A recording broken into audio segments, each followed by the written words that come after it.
E aí, pessoal, livro na mão, páginas 140 a 143 de ciências, para nós fazermos a revisão.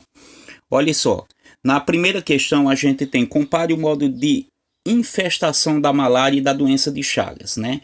Aí você, nessa questão, você já observou, como eu já tinha feito a leitura lá, que a doença de Chagas, ela tem como principal, né, vetor as fezes contaminadas eliminadas, né, as fezes contaminadas eliminadas pelo barbeiro quando suga o sangue da pessoa, né? E a transfusão de sangue também pode infectar, né? O protozoário aloja-se principalmente na musculatura, né, cardíaca, no coração.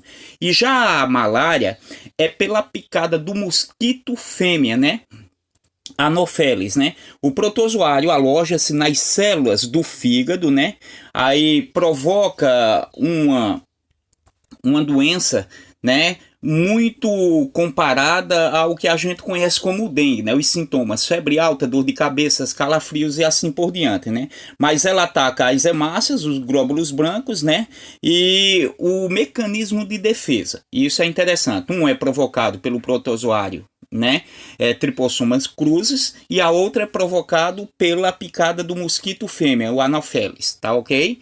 Então, com relação à questão B, cite 4 medidas que poderiam conduzir à diminuição ou até à erradicação da malária no Brasil. Primeiro, tratamento dos doentes. Né, o segundo, né, o uso de telas e mosquiteiros nas regiões ribeirinhas, né, e o outro é o controle da população de mosquitos, né. Quem faz esse controle muitas vezes é sapos, né, insetos e assim por diante, mas a floresta amazônica é gigante e há uma infinidade dessas quantidades de mosquitos, de vetores.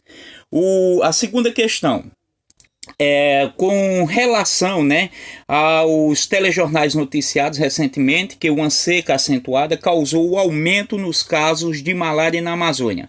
Isso foi atribuído ao fato de crianças brincarem nas águas represadas. Essa explicação está correta ou errada? Está errada, viu? Pois a malária é transmitida pela picada do mosquito e não é por água contaminada, não. Isso, nesse caso, é a amebiase, né? Amebíase. O fato ao lado mostrou um problema comum nas grandes cidades, né? Aí você já relaciona essa terceira questão diferente da segunda. Aqui sim, é a amebíase, né? A ameba. Essa doença provoca ferimentos no intestino, o que ocasiona diarreia com sangue. E é muito comum nas pessoas essa infestação, né? Porque lembra quando eu falei a pessoa jogando bola de gude, jogando bola em áreas contaminadas e assim por diante. É uma doença muito característica da região norte e do nordeste do Brasil e do sudeste também, viu? Ciência prática. A gente tem a página 141, né? Aí a primeira questão é com relação a drenar regiões alagadas, né? Aí isso dificulta, né, a proliferação de doenças, que é a questão B, não é isso?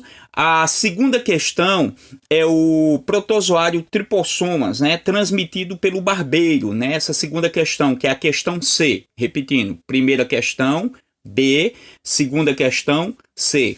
A terceira questão, ela está relacionada ao uso de coleiras especiais contra mosquito em cães, porque o mosquito palha, que provoca a leishmaniose, ela pica lá o cão e tem que colocar alguma proteção ali nas orelhas, feridas e assim por diante.